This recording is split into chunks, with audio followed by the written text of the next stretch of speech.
Well, isn't this an interesting place we find ourselves in now, huh? We have an old Berserk tier list from 4 fucking years ago, and it's even older than that because it's a re-upload from the original channel, that got deleted, sad times, from September 20th, 2019. I might not have even started streaming at this point. That's probably that's still at the bottom of all the videos. Oh my god, we've got key moments here. Thank you, YouTube. Never leave home without them. Not my timestamps.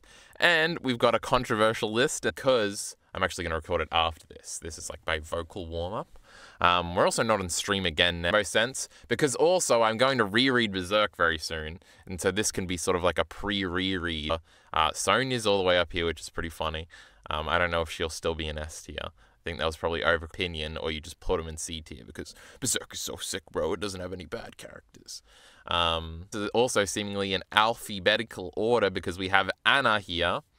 It's not Anne, right? It is I don't know him, etc., etc. That's an okay gag. There are some gags like that I hate in manga, like only on the Anime of Vinland Saga, so skip, do 3 clicks on the YouTube screen ahead, you know how it goes. I'll say it quickly. When Ylva forgets who Thorfinn is and it sort of undercuts their reunion, I guess you didn't need to do 3, you only needed to do 2. Which could be at risk for Azan here, but Azan, you're not really banking on the Azan reunion with any character being like this massive payoff. So it's not too big that the gag sort of ruins a moment. So I'm fine with it. But other than that, there's probably some thought into Azan. He has like that old story about holding people off at a bridge that's reminiscent of that actual real life story that every YouTube comment probably tells you about under every Azan video. He's okay. He's pretty cool. Now we've got Casca here. Historically my favorite Berserk character, potentially still my favorite Berserk character. I think for a long time Casca was sort of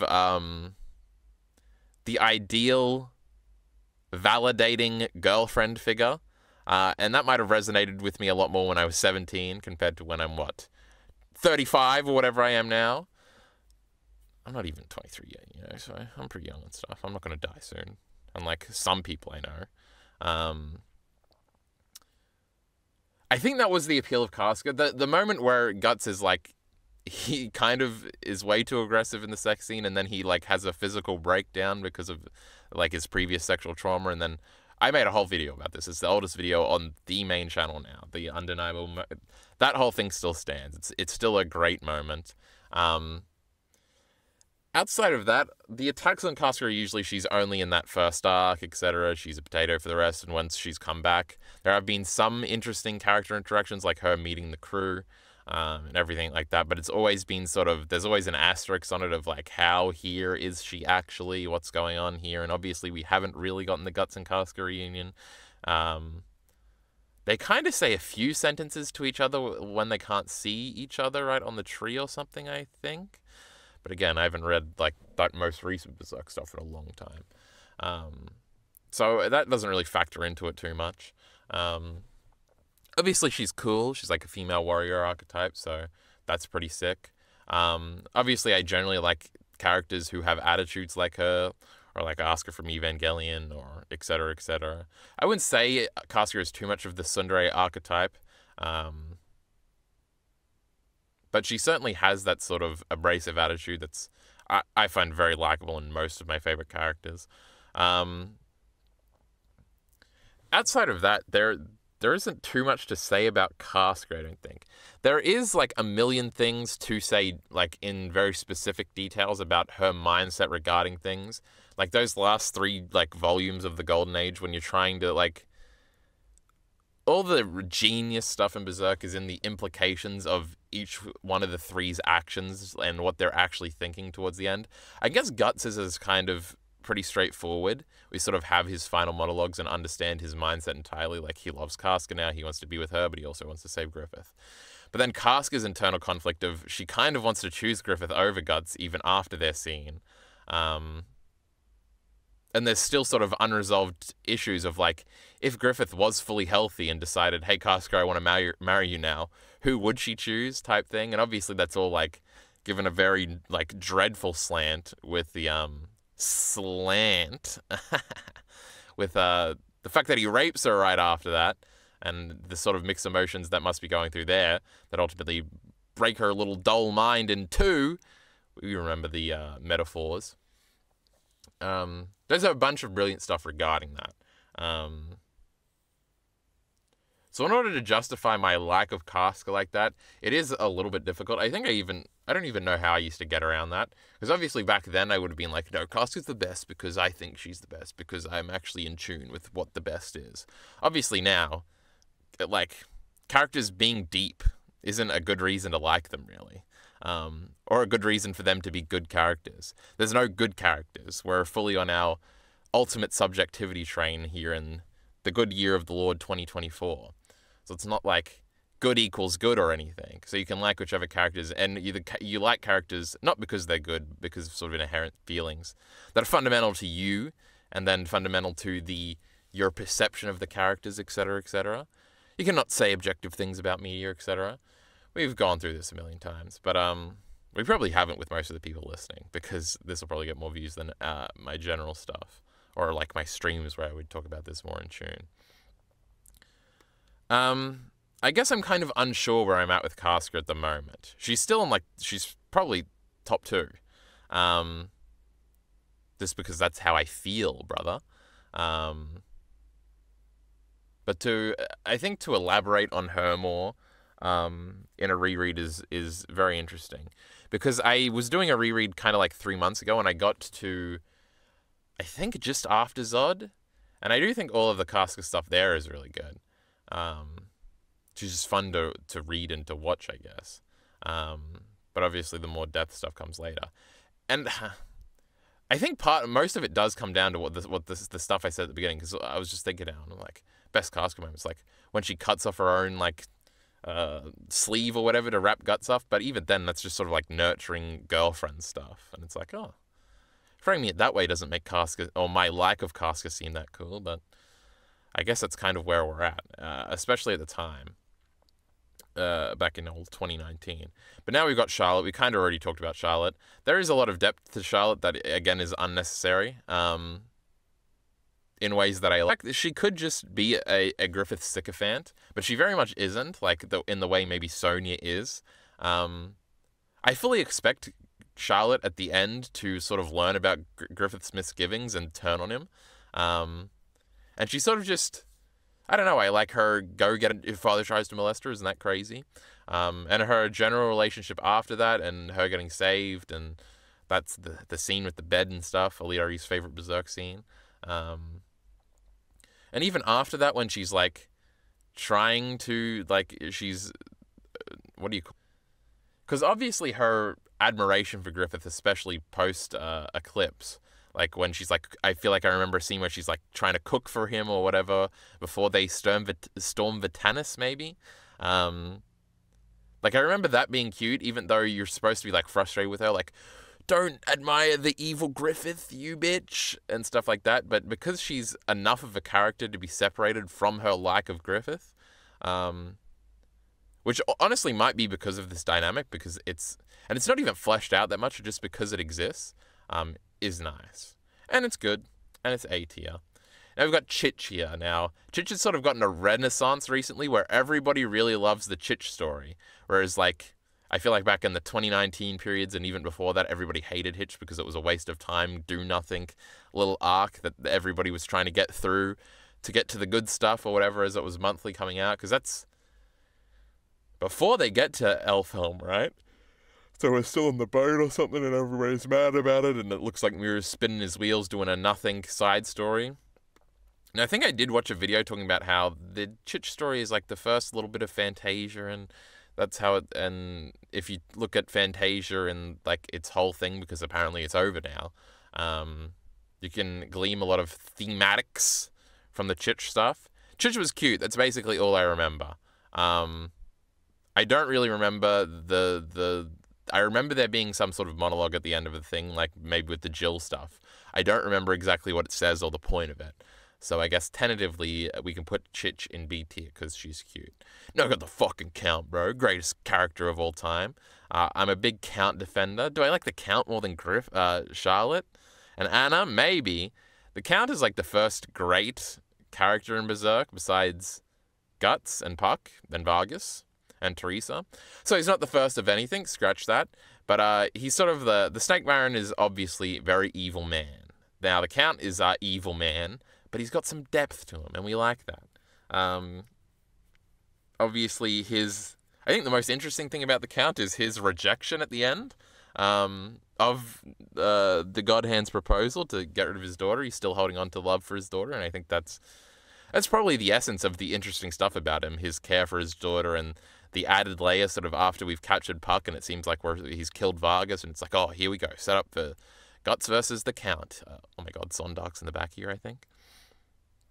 Or maybe, oh yeah, no, this is Zondark over here, maybe. I can't see it, alright, it's a little image.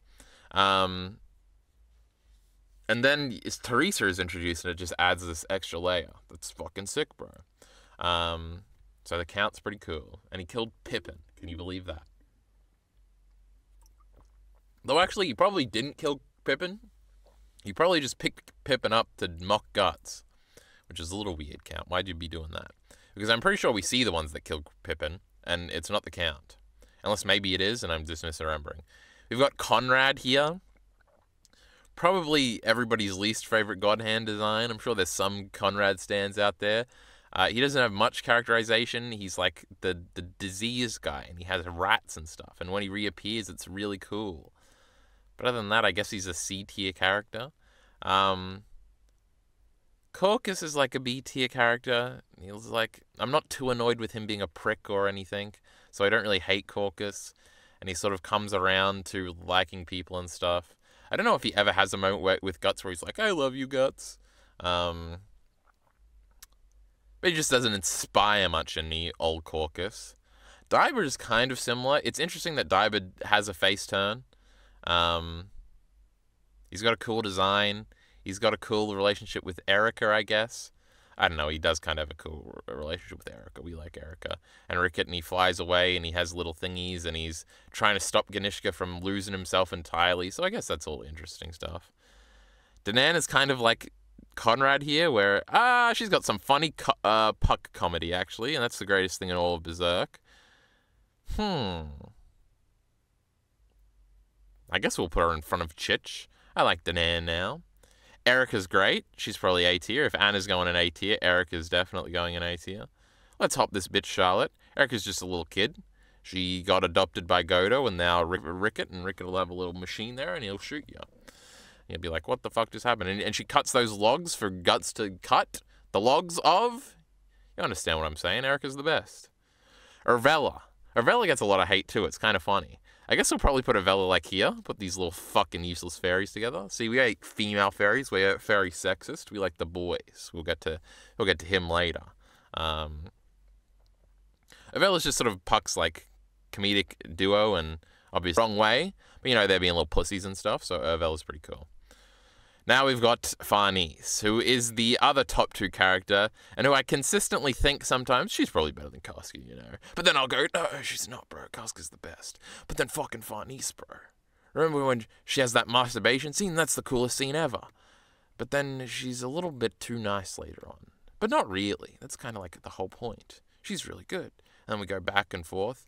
I do think the most interesting Farnese stuff to watch is when she's crazy.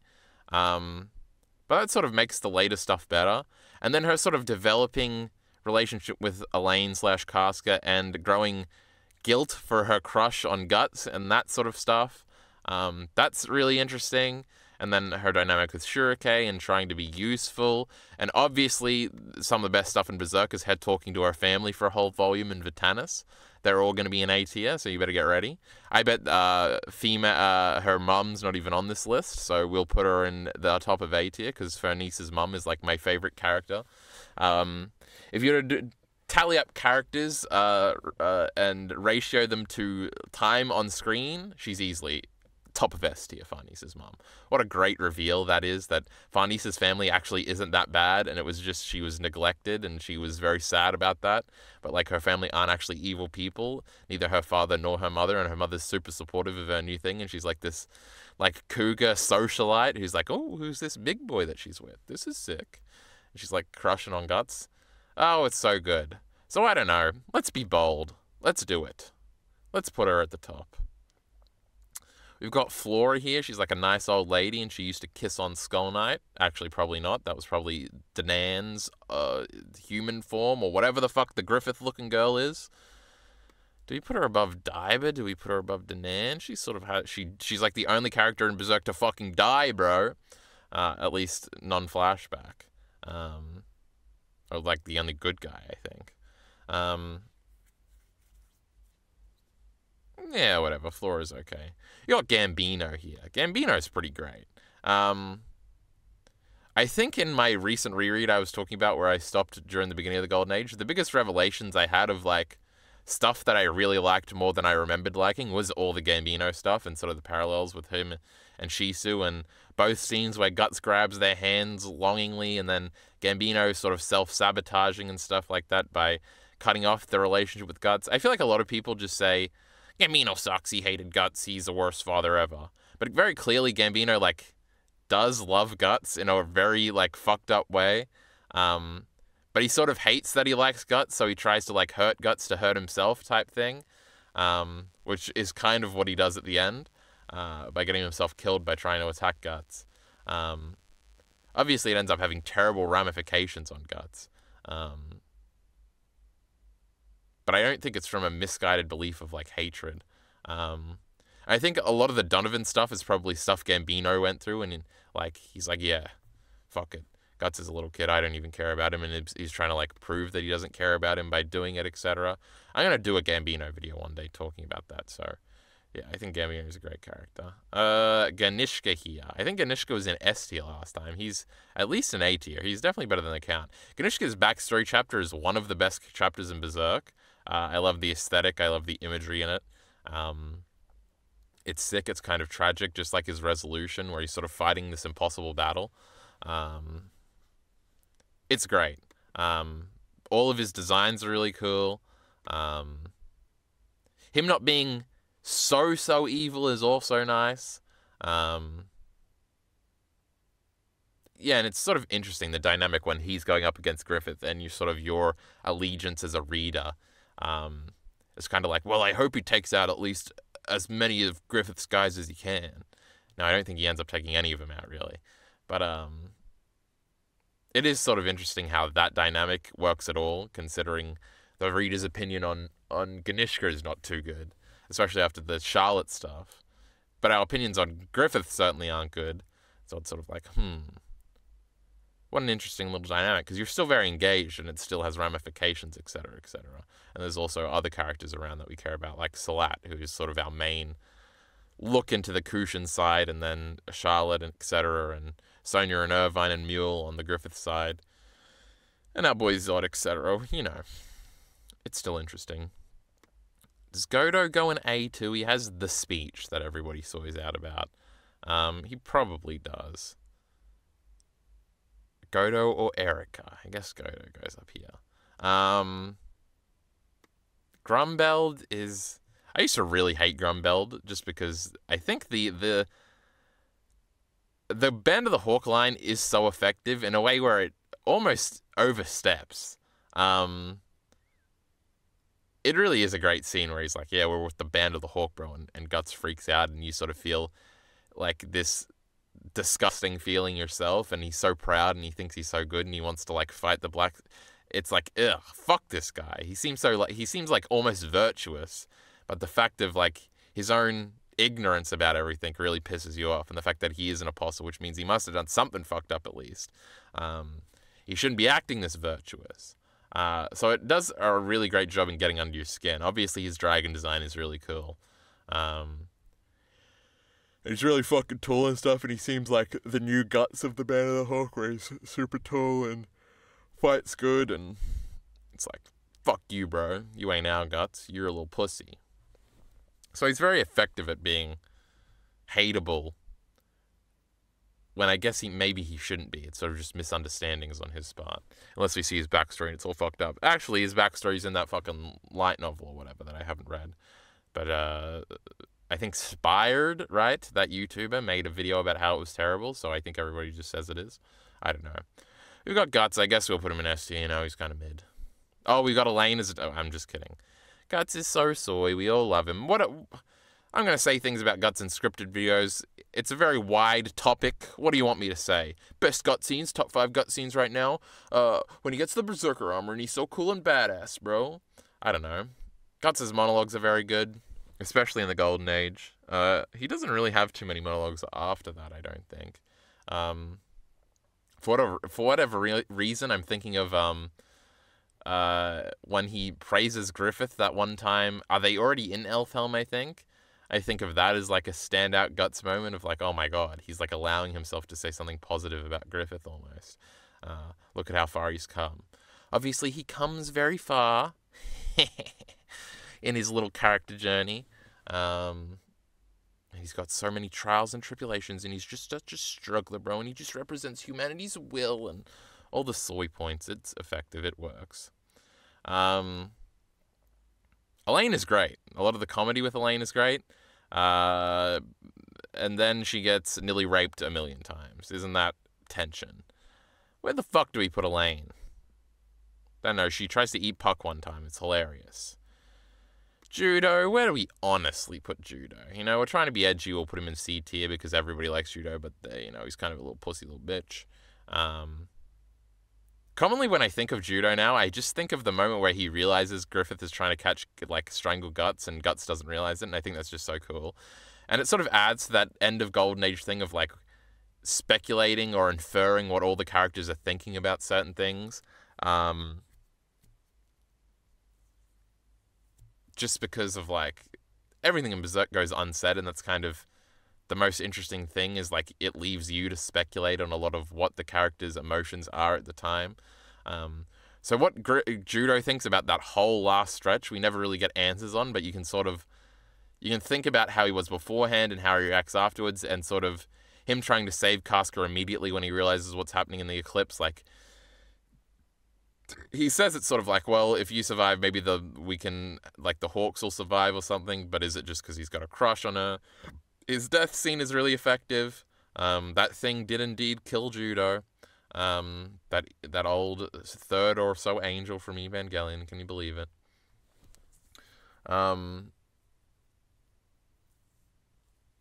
So yeah, he's higher than this. I was building up to a point, but I've forgotten.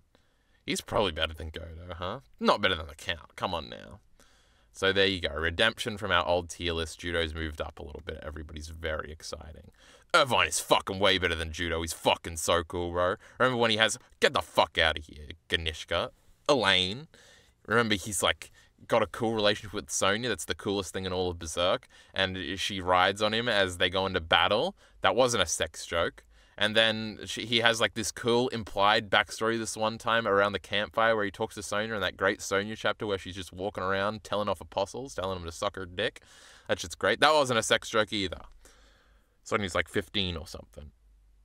But yeah, Irvine's like the best apostle, obviously. I mean, besides probably Zod, but we'll soy out about Zod later. Isidro, greatest character in all of Berserk. Put him at the top. No, he probably goes about here. We love Isidro here. There's some Isidro haters out there. We'll beat them up on sight. You know what it is. You know how it is. You know what it is? I don't know. I guess either works. It's kill or be killed out here in the Berserk fandom. You know, you got to get your opinions across harshly. That's why we're putting Griffith in D and Judo's gone back down to C. But Isidro's the best. He's the funniest boy in the block. He's got a little heartwarming story. He's trying to be a strong boy. But he's surrounded by these monsters. How is he going to do that? He's got a little flaming dagger. Him and Puck are the best duo. He's got crushes on Isma, and Shurikei keeps following around, and it's so cool and funny, and they got a weird little love triangle going on. It's great character dynamics. He's always pissing Shurikei off. One time he, like, punched her in the hat or something, and she ran off and had a cry. And then she met Sonya. That was crazy. We love the Tannis here. And they beat up a pirate. I remember that. And then he gets his sword from that old dude, and that's pretty cool. Fuck, I should be able to remember the old dude's name, but I can't. I wonder if he's on here. Maybe we can infer what his name is when we get to him by the alphabetical order. Now we've got Isma, an absolute S tier character. Isma's like my favorite. She's so cute and cool. It's the great mixture of them both in the Sea God arc. She's like the standout of that arc. She meets Isidro, and she's so happy that there's a little boy around. And it's just adorable, and we love it. And then she turns into a mermaid. The panel of her coming out when she realizes she can actually transform into a mermaid, and she's got her, like, fist in the air, is the greatest panel in Berserk. Isma unequivocally S tier. Jerome's pretty fucking cool. He killed some pseudo-apostles, you know. Now, he's not Anna cool. And he's not as good as Gambino. He's just kind of funny cool. So we'll put him in A tier to be edgy. We'll put him at the top of B tier. If you're better than Jerome, you can go to A tier. But he just wanted to be with his wife, Sonia. But then they got separated because obviously that wasn't going to work. That was pretty funny. Jill. Is Jill the top of A tier or is she in S tier? We love Jill. She's a little struggling girl. She's just trying to sleep on Guts. That's not a sex joke either. Remember, she literally slept on him that one time because she was scared and stuff because her fucking uncle was molesting her or whatever. That shit was crazy. I don't know, the whole Lost Children thing, she has a great monologue at the end. That's one of the best scenes in Berserk. She's running back and she's going to try and make her life better. I hope Jill comes back, which is probably the thing everybody says when they get to her part in tier lists. It really is alarming, right? Because all of the secondary characters that really could come back did come back in that Falconia mini arc, where Luca and the girls are there, and and Dibe is there, and it's like, oh my god, there's so many like old characters. And it's sort of, the message received is sort of like, well, the other ones probably aren't coming back. There's fucking giant snakes out there, and Jill's shitty little village can't defend from giant snakes. But that's probably not true, because there are enough other characters out in the world that probably do need some sort of resolution. I was going to say Farnese's family is one of them, but they totally could have gone with Griffith to Falconia, and we just haven't seen them. Maybe Farnese's father is in like the meetings that Griffith has towards the more recent chapters, and I've just forgotten. Some of those chapters are fucking sick. But yeah. I don't know. I have faith not Jill might come back. I don't have faith Teresa will come back, which is kind of the saddening thing. And I sort of group them together as sort of very early younger female Berserk characters that, again, don't need to have the nuance they do have, but they have it anyway. And I think they're all really interesting and cool. I have faith that Jill will come back. Because who else? I had thought of some other characters. Like, Jerome's probably not dead, right? We're probably not going to see him ever again, though, huh? So it might just be implied he's dead. I don't know. These Kushins are doing all right, but they got, like, magic and stuff, so I don't know. Maybe there are other strongholds. Maybe Farnese's dad is holding down the fort at Vitanis with all of his conviction and, his organizational intelligence. Then we've got... I'm thinking Jay, but I'm also thinking Flint for whatever reason. Oh no, he's got like a French name, like Jaquim or something. This is Nina's boyfriend. Him and Nina get shit on a lot because Nina's like annoying. But they're both fine. They have a cute little end of arc wrap up where they decide to go their own ways. I guess there are other characters that didn't come back. And it doesn't seem like thematically it makes sense for them to die, because they do have sort of this, we're going to go and live our lives and try not to be a burden on other people and give each other second chances, etc. And that way, that's kind of like Fantasia's biggest like downside, but it's only a downside because it hasn't been like revealed the true extent of it yet.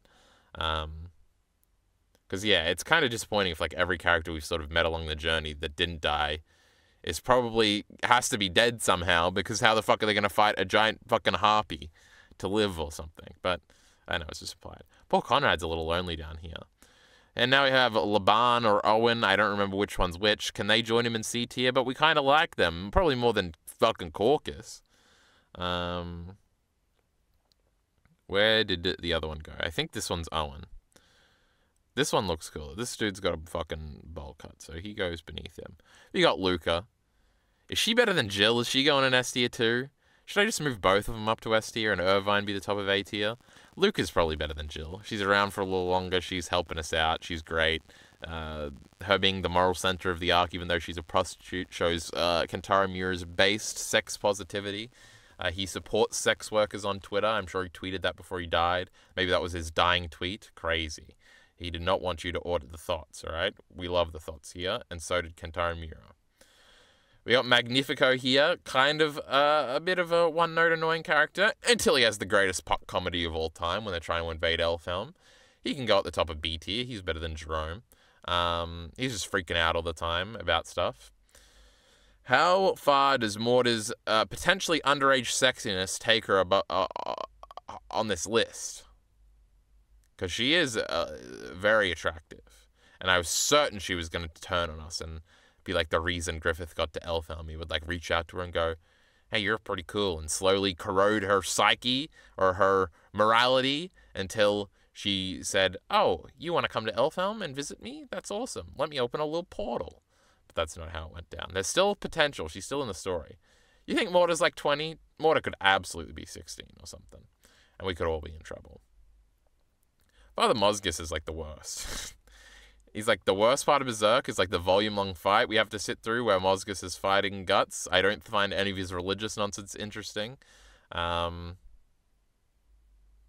guess he's kind of an intimidating character, and he's kind of easy to hate because he's trying to be altruistic, but he's clearly in the wrong.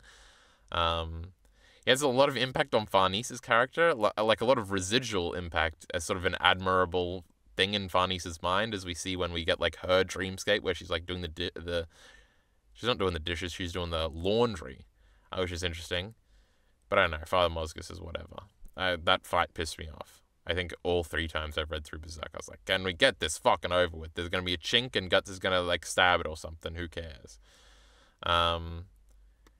Isma's mum, I don't know, she's like a cool mermaid, which puts her above fucking Caucus.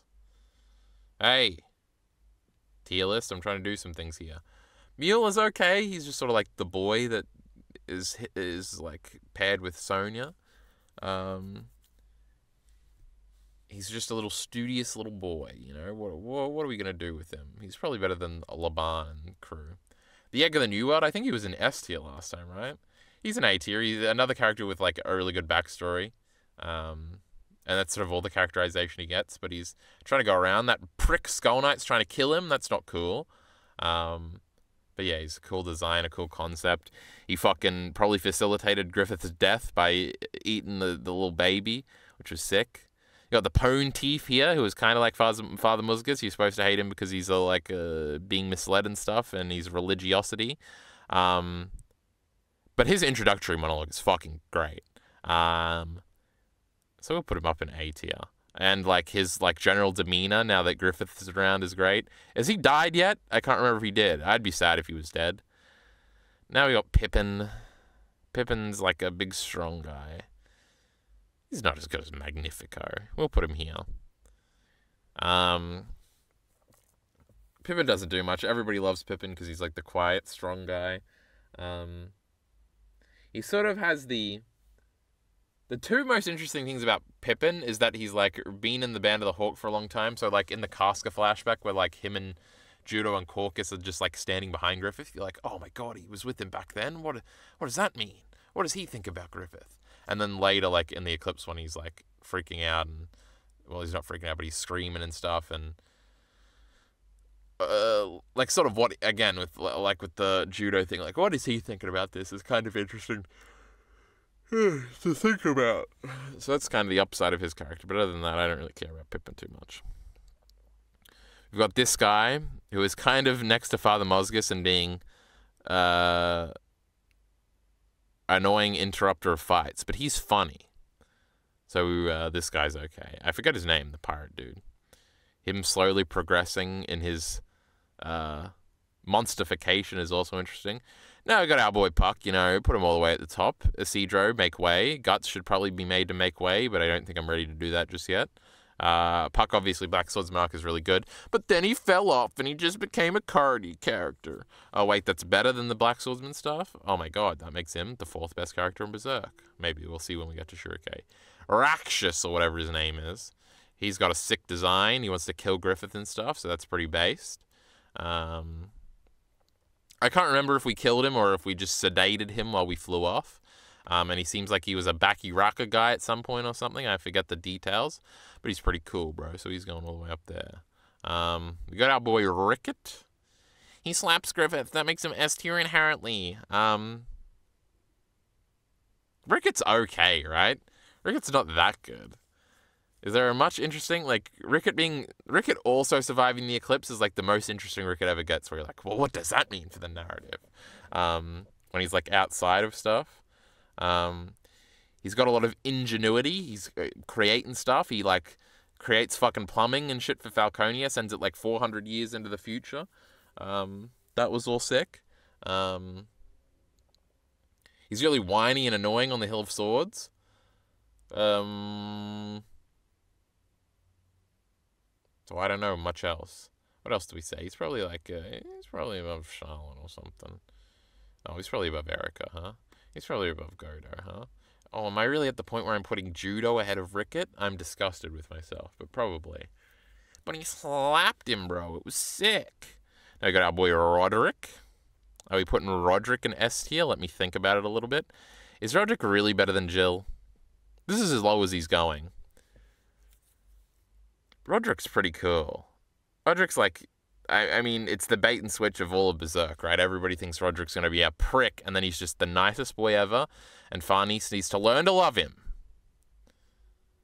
My fanfic idea, if you go back into the 2019 thing, I probably talk about it, where I'm like, oh my god, him and Farnese are going to have like a Guts and Casca moment. It's going to be on Elfhelm, and they're going to have a waterfall of their own and stuff like that, and that would be sick. Yeah, I think Roderick's here. Roderick, is he better than Luca? Not better than Isma. Nobody's better than Isma.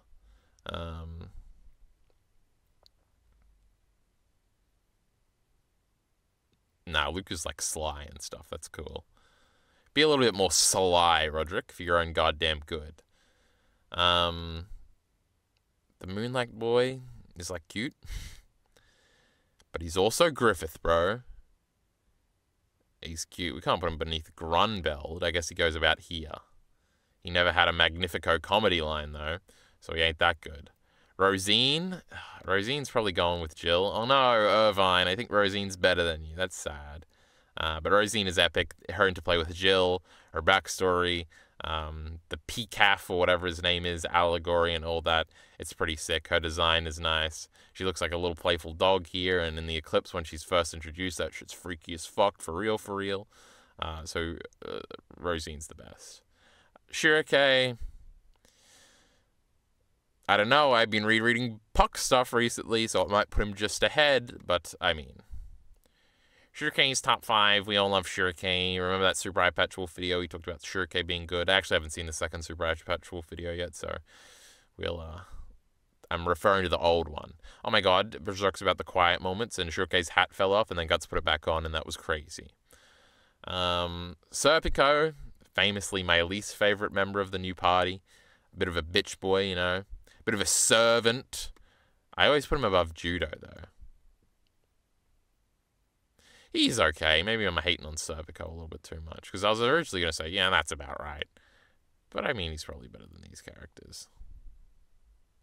Does Serpico have a moment as cool as Judo noticing that Griffith is strangling Guts? In my head.